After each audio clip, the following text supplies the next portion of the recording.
With the Nintendo Switch successor approaching at unclear speeds, it appears that the sun will soon set on the opportunity for my dream Kirby Air Ride remaster on Switch.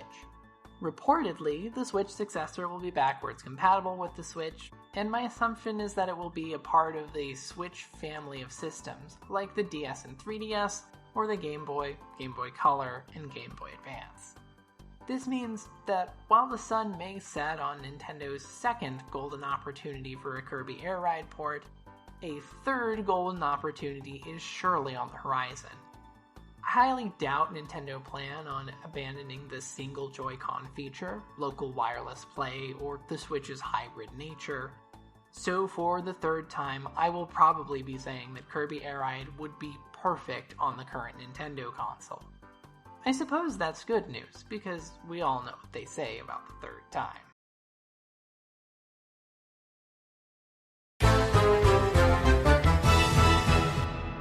God is real, and she answers lesbian prayers. So, someone made an irresponsible financial decision on my behalf, and I am now the proud owner of a Nintendo Switch 2.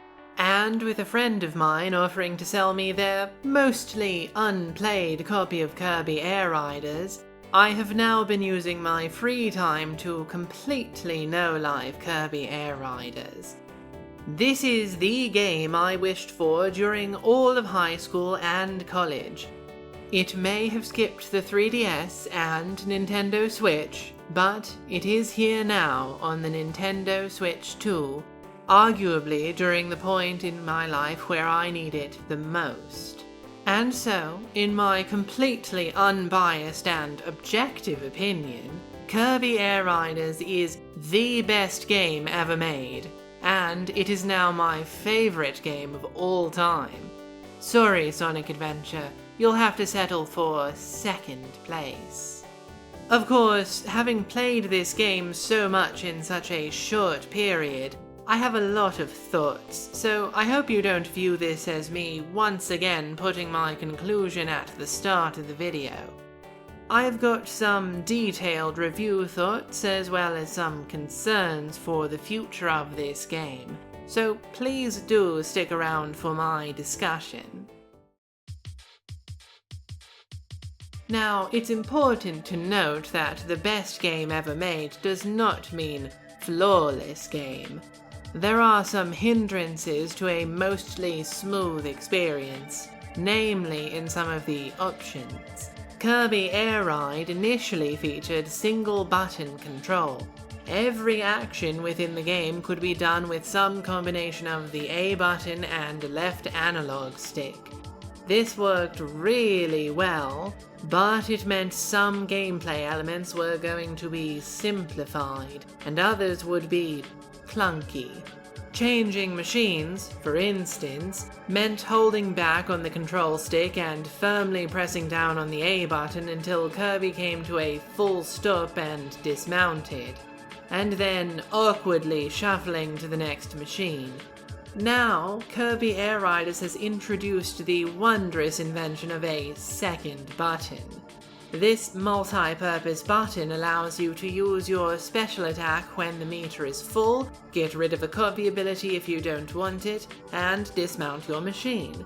If you're close enough to a machine, pressing the special button allows you to jump from your current ride to another one without losing momentum, keeping the game feeling way more kinetic. This opened the gameplay mechanic of hijacking other riders' machines when they were at critical health, and also freed the previous dismount action, that is, holding back and A, to be used for hard braking, a method of getting your machine to a full stop sooner, which is especially useful for machines with poor turning arcs. However, the special button still suffers from being assigned to too many actions. My main issue is that when you're near an empty machine, switching is prioritized over using your special, leading to some frustrating moments in the underground areas when you want to attack other riders. My other control-based issue is that the quick spin was not also afforded its own button. The quick spin still requires you to flick the control stick back and forth, and that's doable for me, but not for everyone. The only alternative input method for the quick spin is shaking the controller, and I don't want to do that. I also find that sometimes I accidentally perform the quick spin on default sensitivity, just changing the direction of my machine. In both cases, the solution here is simple. Change the control customization to be more in line with Super Smash Bros. Ultimate. Smash gives me a lot of freedom to define my preferred playstyle and even hands me a few options for if the default methods are too taxing. I'd like to have the freedom to customize my controls however I so choose, which in my case would be making the quick spin a button-only input mapped to the bumpers, the special and copy ability drop on the X button, and the dismount and machine switch to the Y button. The other point of complaint I have is the game mode options, specifically one option. When playing by yourself, CPUs default to level 3, which you can change to a maximum of 9, and you can even adjust the group settings all at once rather than each individual CPU. However, if you switch over to another mode, those settings are not carried over. Switching from City Trial to Air Ride, for instance, means you'll have to set the CPUs up to your preferred level. This level will persist for as long as you play Air Ride, but if you switch back to City Trial, the CPU levels you previously set for City Trial now default back to 3. This is a confusing choice, made even more into a glaring omission by the fact that Super Smash Bros. Ultimate has a setting that allows you to change the default CPU level. It is strange to me that both this and the control customization in Air Riders are a clear step backwards from Masahiro Sakurai's immediately previous game, and I hope this gets changed in an update. But that's enough fretting the small stuff. How does the game actually feel to play? Kirby Air Riders has 4 main modes: Air Ride, Top Ride, City Trial, and Road Trip. I'm going to start with the mode I played the least in the original game, Top Ride. The original Top Ride was kind of boring. You had 2 machines to pick from, and the only difference between them is their control method. I made my thoughts on its superfluous nature fairly well known in my original Kirby Air Ride video, so I'm actually happy to report that Top Ride has received a glow-up. The main difference is that machines you can play in all the other modes are now here as well, and the control style is simply a menu option. Top Ride is still, unfortunately, the least interesting part of the game, but it's only the least interesting by comparison to the other 3 S-tier modes. Playing Top Ride was actually fun and enjoyable this time around, and in all honesty, I wish Top Ride were allowed to be a stadium match for City Trial just like Air Ride is allowed to be. And speaking of, Air Ride continues to be a lot of fun. The addition of the special meter is most beneficial to specifically this mode, as it gives you a fairly decent comeback mechanic for races. Finding riders' slipstreams is now much easier too, as everyone leaves a trail of stars behind them so you can star slide to catch up. Combat also improves the experience a lot, as hitting other riders or on-track enemies now speeds you up. Getting a combo of multiple enemies and riders increases your speed boost, providing a lot of incentive to make your racing habits violent. and giving a use to on-track enemies that don't yield copy abilities. With the return of previous tracks, as well as adding a collection of new ones,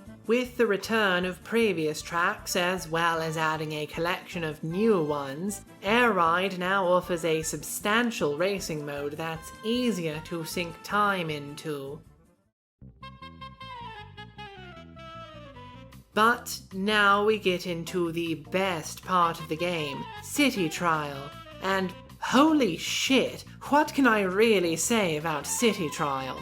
The city is bigger and more dynamic, more chaotic, it can host more players, and with the addition of new machines, offers even more options for customizing your ride. I can spend hours upon hours by myself in City Trial playing matches against just the CPUs, and while I can't afford an online subscription right this moment, I fear what City Trial will do to my free time once I can. City Trial is so dynamic and chaotic that I enjoy every second of it, and the game is so smooth and light that I never find the ability to get mad at it when I lose. I always get the feeling of wanting just one more round, not because I need to end my play on a win, but because I just want to keep playing for the fun of it. In all honesty, City Trial, and perhaps Kirby Air Riders as a whole, has captured that feeling I once held as a child, where I played video games solely because they were fun, where games could be magical and wonderful, where games were vehicles for pure joy that allowed me to interact with my favorite characters.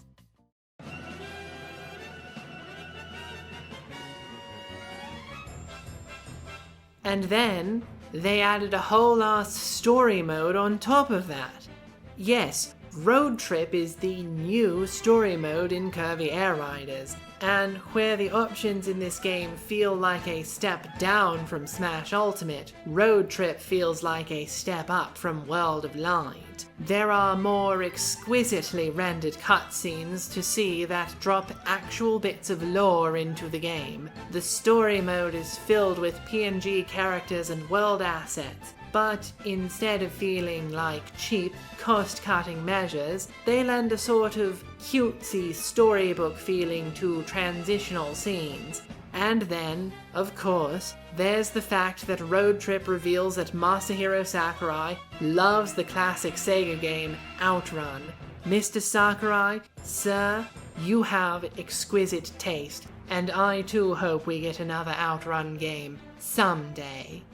Road Trip takes the essence of City Trial, customizing your machines to succeed at specific challenges, and successfully translates it to a compelling mode not unlike event matches from previous Smash games.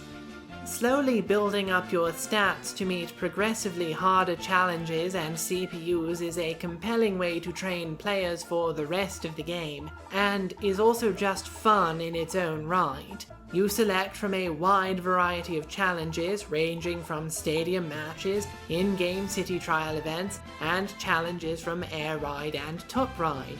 This mode is actually what convinced me Top Ride should be a City Trial stadium mode. If it works in Road Trip, it'll certainly work in City Trial. If you continue to play Road Trip, you're not only rewarded with unlocking more characters, machines, and decals, you also eventually get to see secret bosses, and beating them unlocks them as stadium modes in City Trial. I can't fucking believe they brought back Zero 2 and Nightmare for this game. I fucking screamed when I saw this, and their boss fights are so goddamned fun. Kirby Air Riders also allows you to play significantly more characters than before, with a range of past allies, basic enemies, and previous villains. And I'll be honest, it does a lot better than Mario Kart World does.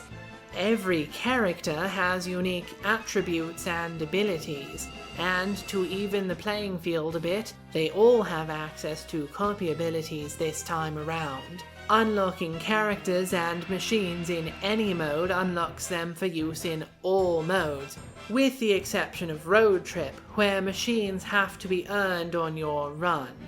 Having unlocks work across modes reduces the tedium of the previous game and definitely incentivizes seeing all the game has to offer. You can also get accessories to dress up your preferred character, as well as stickers and decorations to customize the look of your machines. There is truly a fantastic amount of things to see and do in this game. And yet, the game feels kind of light, doesn't it? I love this game, and I feel I've gotten $70 worth of fun out of it 10 times over. I would have easily, gladly, excitedly paid twice as much, but I am not the average player.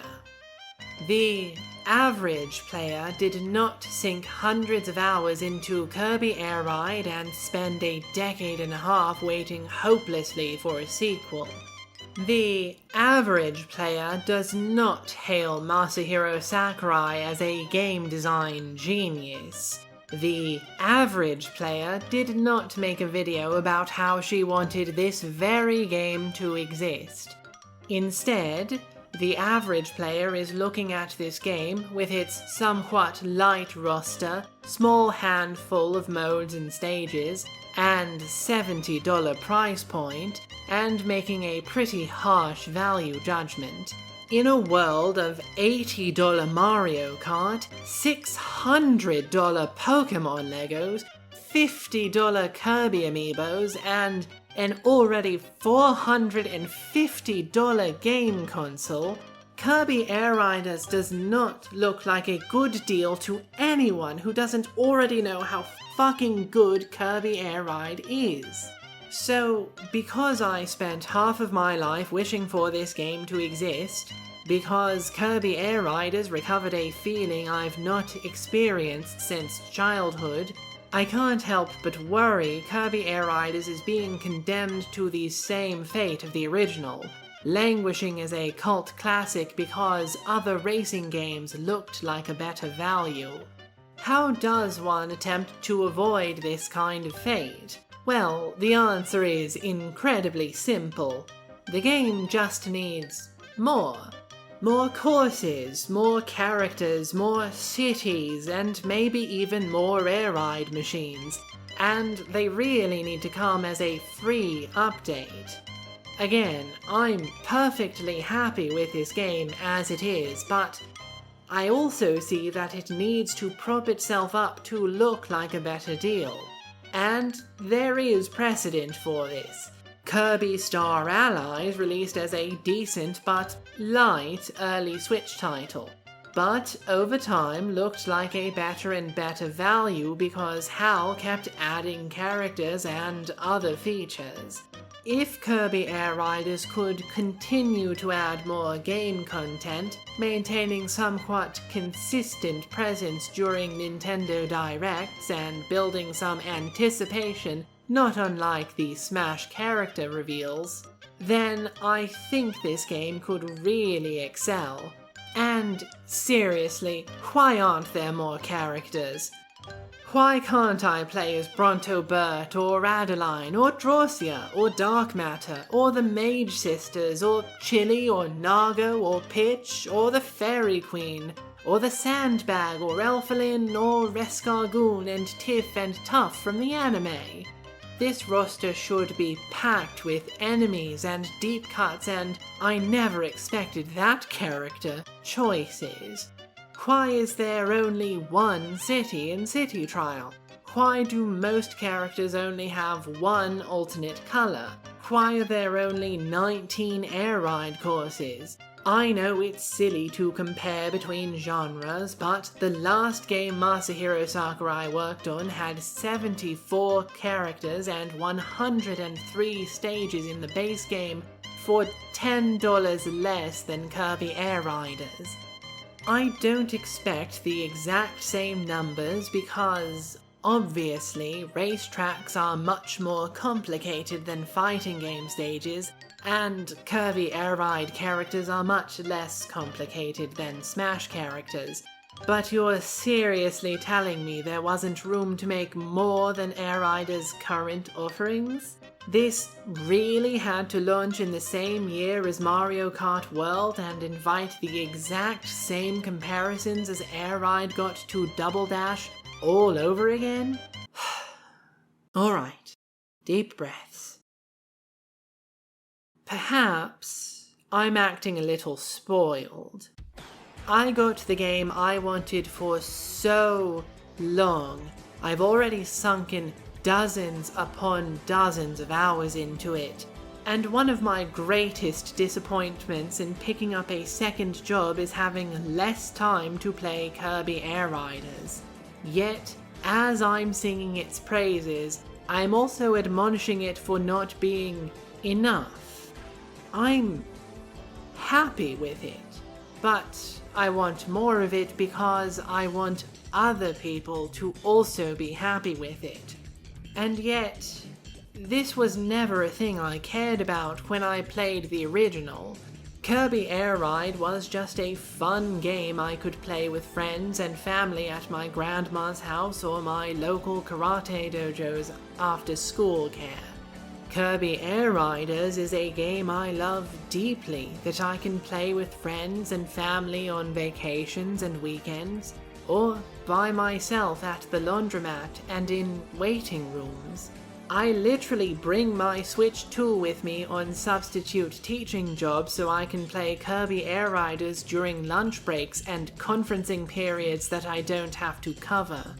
And maybe that should be enough. To you, the viewer, if you haven't picked up the game, I hope you take my passion in this video as your push to try it out, to give it a chance to sink its hooks into you and see why I love it so dearly. I know, on the surface, it seems like a light offering, but if you allow yourself to really get into it, you may find yourself struggling to put the game down at 4 in the morning, suddenly realize you have, in fact, gotten $70 worth of playtime out of it. Now, on the very off chance that anyone from the development team or Nintendo happens to see this, please know that I do indeed love this game. And I also hope you'll strongly consider free updates, both as a way to reward passionate fans like me, and as a way to entice new players with a consistent marketing effort. But with all of that said, this is where my video must end. Thank you so much for watching, and I hope you'll return for the next video. Until then, I'm going to have to find some way to tear myself away from Kirby Air Riders long enough to write a script and record footage about other video games. Also, holy fuck, the true ending of the story mode is fucking superb. I'm so glad I struggled through super hard mode to get to it because it was all the more sweeter when I finally played through that ending sequence. Best fucking game in the world.